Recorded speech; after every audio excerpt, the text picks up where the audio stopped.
How do the most feared men in history meet their end? For years, they ruled nations through fear. Millions obeyed them. Armies marched at their command. Entire countries trembled when they spoke. Some were treated like gods. Some convinced their people they were invincible. Some built giant monuments to themselves, filled cities with their portraits, and surrounded themselves with loyal followers who told them exactly what they wanted to hear. But no matter how powerful they became, every one of them faced the same enemy: time. History is filled with dictators who believed their rule would last forever. They controlled governments, militaries, newspapers, radio stations, schools, and sometimes even the way people thought. Yet in the end, none of them escaped the final chapter. Some died in luxury. Some died in humiliation. Some died while running for their lives. And some died at the hands of the very people they once ruled. Today, we're exploring the rise, fall, and final moments of some of the most infamous dictators in modern history. But before we begin, if you enjoy history documentaries that uncover the fascinating stories behind the world's most powerful figures, make sure to subscribe and turn on notifications. It helps the channel tremendously and ensures you never miss future videos. Now, let's begin with perhaps the most infamous dictator of all time, Adolf Hitler. Few names in human history carry as much weight as Adolf Hitler. Even decades after his death, his name remains synonymous with war, dictatorship, and destruction. Yet Hitler wasn't born powerful. He was born in Austria in 1889 and spent much of his youth struggling to find his place in the world. At one point, he dreamed of becoming an artist.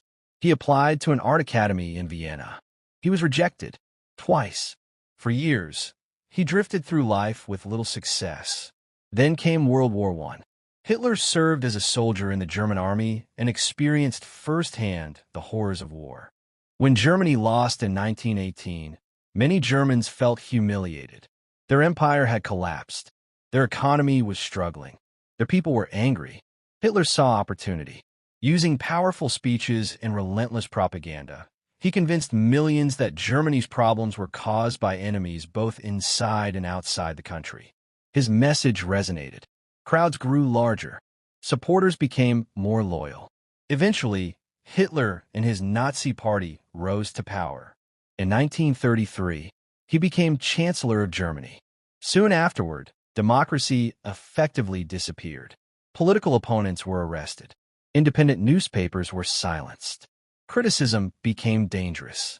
Germany had become a dictatorship. Hitler promised to restore Germany's greatness. For a while, many believed he had succeeded. The economy improved. Military strength increased. National pride returned. Then came World War II. German forces swept across Europe with astonishing speed. Country after country fell. At the height of his power, Hitler controlled vast portions of the continent. Millions viewed him as unstoppable. But history has a way of humbling even the most powerful rulers. In 1941, Hitler launched an invasion of the Soviet Union. It became one of the greatest military disasters in history. German forces became trapped in a brutal conflict they could not win. Meanwhile, Britain continued resisting. The United States entered the war. Germany found itself fighting powerful enemies on multiple fronts. Slowly but surely, the Nazi Empire began to collapse. By 1945, Soviet troops were closing in on Berlin. German cities lay in ruins. Millions were dead. The dream of a 1,000-year empire had lasted barely 12 years. Yet Hitler refused to accept reality. He retreated underground into a bunker beneath Berlin and spent his final days issuing orders to armies that no longer existed. As Soviet soldiers approached, the end became unavoidable. On April 29, 1945, Hitler married his longtime companion Eva Braun. Less than 2 days later, both were dead. Eva Braun swallowed cyanide. Hitler reportedly took cyanide and then shot himself. Their bodies were carried outside, covered with gasoline, and burned. The man who dreamed of ruling for 1,000 years died, hidden underground while his empire crumbled above him. But Hitler wasn't the first fascist dictator to capture Europe's imagination. In many ways, the man we're about to discuss helped create the blueprint Hitler would later follow. His name was Benito Mussolini. Long before Hitler dominated Europe, Benito Mussolini had already transformed Italy into a dictatorship. Born in 1883, Mussolini began life far from the halls of power. He worked as a teacher and journalist and developed a reputation for being ambitious, outspoken, and politically driven.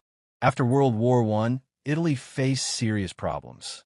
Economic hardship, political instability, public frustration. Many Italians felt their country had been cheated despite fighting on the winning side. Mussolini recognized an opportunity. He promised strength, order, national pride. His supporters became known as the Black Shirts.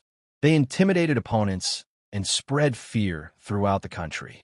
In 1922, Mussolini organized the March on Rome. Thousands of supporters advanced toward the capital. Fearing chaos, the king appointed Mussolini prime minister.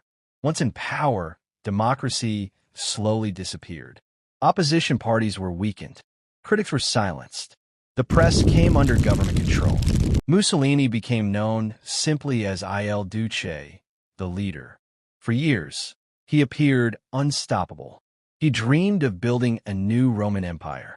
He invaded Ethiopia, expanded military ambitions, and eventually allied himself with Adolf Hitler. That decision would prove disastrous. When World War II erupted, Italy joined Germany. The war exposed weaknesses in Mussolini's leadership. Military failures mounted. Public support collapsed.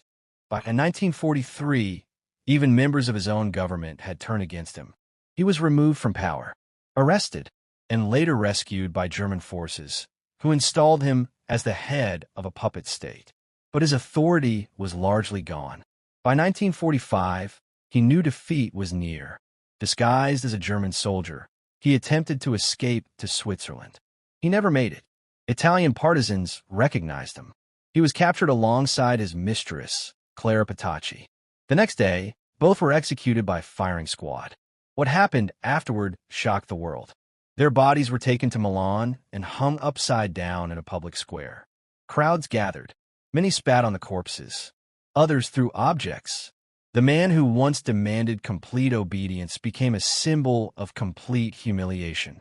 While Mussolini ruled through nationalism and fascism, another dictator was building a different kind of empire in the East. One built not only on power, but on fear itself. Joseph Stalin.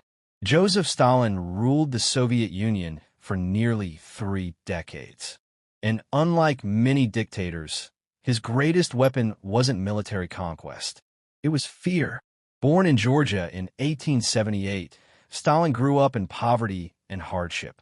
As a young man, he joined revolutionary movements and became involved with the Bolsheviks led by Vladimir Lenin. When Lenin died in 1924, a struggle for power followed. Many believed someone else would succeed him. Instead, Stalin quietly outmaneuvered every rival. One by one, opponents disappeared. Some were exiled, some imprisoned, many executed. By the late 1920s, Stalin stood alone at the top.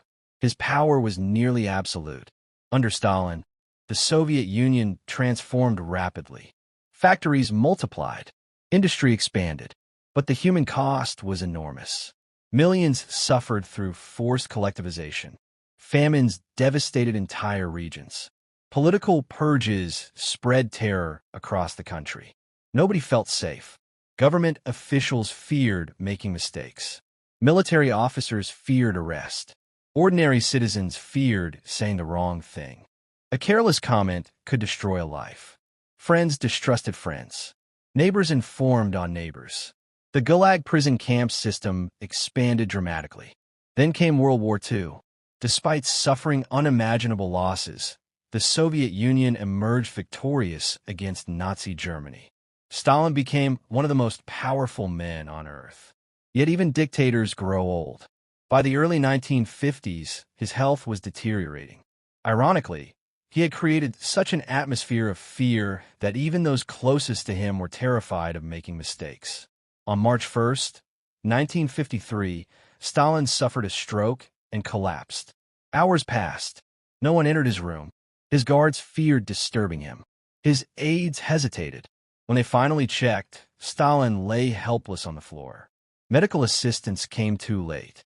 4 days later, he died.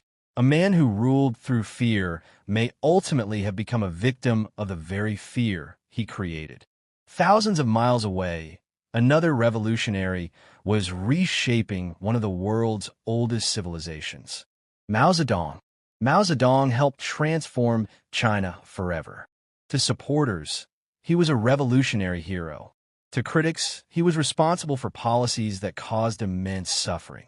Either way, few people have had a greater impact on modern history. Born in 1893, Mao became involved in revolutionary politics during a period of national turmoil. China faced instability, foreign influence, and internal conflict. Mao rose through the communist movement and eventually became one of its leading figures. After years of civil war, the communists triumphed in 1949. Mao declared the creation of a new China. His ambitions were enormous. He wanted to modernize the country rapidly. One major campaign was called the Great Leap Forward. The results were catastrophic. The policy contributed to one of the deadliest famines in human history. Millions died, yet Mao remained firmly in power. Years later, he launched the Cultural Revolution. Students were encouraged to attack perceived enemies of the revolution. Historic traditions were destroyed. Families were divided. Society descended into chaos. Still, Mao's personality cult continued growing. His image appeared everywhere. His writings became required reading. Unlike many dictators, Mao was never overthrown. He never fled. He never faced execution. Instead, age slowly weakened him. By the 1970s, his health was deteriorating. Heart problems and respiratory illnesses took their toll. On September 9, 1976, Mao died at age 82. Millions mourned him. Others quietly hoped for change. His death marked the end of one of the most influential and controversial political careers in history. Unlike Mao, the next dictator never controlled superpower, but his downfall would become one of the most dramatic ever captured on television. Nicolae Ceausescu. For years, Nicolae Ceausescu believed he was loved. Romania's state-controlled media constantly praised him. Public criticism was nearly impossible. As a result, he lost touch with reality. Initially, many Romanians viewed him positively. But over time, his rule became increasingly oppressive. The secret police monitored citizens. Economic hardship worsened. Food shortages became common. Electricity was rationed. Living conditions declined. Yet propaganda insisted everything was fine. Then came 1989. Across Eastern Europe, communist governments were collapsing. Protests spread. Romania erupted. On December 21st, Ceausescu addressed a large crowd. He expected applause. Instead, people began booing. The look of confusion on his face became famous. For perhaps the first time, he realized he was losing control. Within days, he and his wife attempted to flee. They were captured. A military tribunal put them on trial. The proceedings lasted only hours. Both were found guilty. On Christmas Day, 1989, they were executed by firing squad. 1 week they ruled a nation. The next they were gone. As communism collapsed in Europe, another strongman in the Middle East appeared untouchable. His name was Saddam Hussein. For decades, Saddam Hussein ruled Iraq with absolute authority. His portrait appeared everywhere. Schools, government offices, public squares. To many Iraqis, criticizing Saddam was simply unthinkable. Born in 1937, Saddam rose through the Ba'ath Party and steadily climbed the political ladder. By 1979, he had become Iraq's ruler. Almost immediately, he demonstrated how he intended to govern. Opponents disappeared. Critics were silenced. Fear became a tool of government. Saddam cultivated the image of a powerful strongman. Then came war. In 1980, Iraq invaded Iran. The conflict lasted 8 years and claimed hundreds of thousands of lives. Saddam invaded Kuwait. That decision triggered the Gulf War. Although Iraq suffered defeat, Saddam survived politically. For years, he remained in power. Then came 2003. A U.S.-led coalition invaded Iraq. Within weeks, his government collapsed. Saddam vanished. For months, nobody knew where he was. Then, in December 2003, American forces found him hiding inside a small underground chamber. The images shocked the world. The once feared dictator looked exhausted and defeated. After a lengthy trial, Saddam was sentenced to death. On December 30th, 2006, he was executed by hanging. The man who had once controlled millions ended his life standing beneath a noose. But Saddam wasn't the last dictator to discover how quickly power can disappear. Just a few years later, another ruler who had spent decades in control would face a remarkably similar fate. Muammar Gaddafi. For more than 40 years, Muammar Gaddafi ruled Libya. Many believed he would never lose power. Born in 1942, Gaddafi rose to prominence as a young military officer. In 1969, he helped overthrow Libya's monarchy and seize control of the country. He was only 27 years old. Over the following decades, Gaddafi built a unique and often bizarre public image. He wore elaborate uniforms, published his own political philosophy, and cultivated a reputation for unpredictability. Despite international pressure, coups, and assassination attempts, he remained in power. Then came 2011. The Arab Spring swept across the Middle East. Governments that once appeared untouchable suddenly found themselves facing mass protests. Libya descended into civil war. As rebel forces advanced, Gaddafi's grip on power weakened. Cities fell. Allies abandoned him. His regime began collapsing. By October, he was a fugitive. On October 20th, 2011, rebel fighters found him hiding near Sirte. Videos recorded his capture. Within hours, they spread around the world. The once powerful ruler was now a desperate man trying to survive. Shortly afterward, he was killed. The exact circumstances remain disputed, but his fate was clear. After 42 years in power, Gaddafi died while fleeing from the people he once ruled. Yet not every dictator dies in a bunker, before a firing squad, or during a revolution. Some managed to escape, at least for a while. Few dictators became as infamous for brutality as Idi Amin. Born in Uganda in the 1920s, Amin rose through the military despite having little formal education. He was physically imposing, charismatic, and ambitious. In 1971, while Uganda's president was abroad, Amin seized power through a military coup. At first, many welcomed him, but those hopes quickly vanished. His regime became notorious for violence and repression. Political opponents disappeared. Government critics vanished. Thousands were imprisoned. Thousands more were killed. Some estimates suggest that as many as 300,000 people died during his rule. Fear spread throughout Uganda. Nobody knew who might be targeted next. Amin also became famous for bizarre behavior. He awarded himself extravagant titles and frequently made outrageous public statements. Yet despite projecting strength, his regime was weakening. Economic problems worsened. International isolation increased. Then came a disastrous mistake. In 1978, Amin invaded neighboring Tanzania. The decision backfired spectacularly. Tanzanian forces counterattacked. Ugandan opposition groups joined them. Together, they pushed toward the capital. By 1979, Amin's government was collapsing. Realizing defeat was inevitable, he fled. Unlike Hitler, unlike Mussolini, unlike Gaddafi, Idi Amin escaped. He eventually settled in Saudi Arabia. There, he lived quietly for decades. The man who once terrified an entire nation spent his final years far from power. In 2003, Amin suffered multiple organ failure. He died in a hospital bed. No dramatic trial. No execution. No revolution. Just an aging former dictator living in exile. For many of his victims, it felt like an unsatisfying ending. One of history's most feared rulers died peacefully. Hitler died in a bunker. Mussolini died before a firing squad. Stalin died surrounded by people too afraid to help him. Mao died after decades in power. Ceausescu died on Christmas Day, following a rushed trial.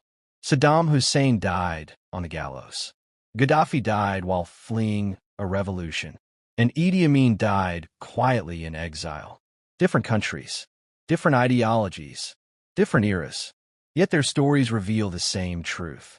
Each man believed his power would last. Each built systems designed to protect himself.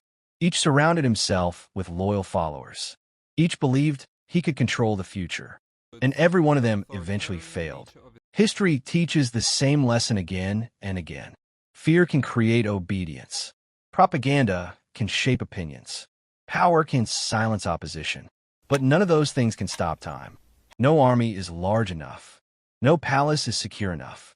No title is powerful enough. Eventually, every ruler reaches the final chapter. And when that chapter arrives, what matters is not how much power they held. What matters is how history remembers them.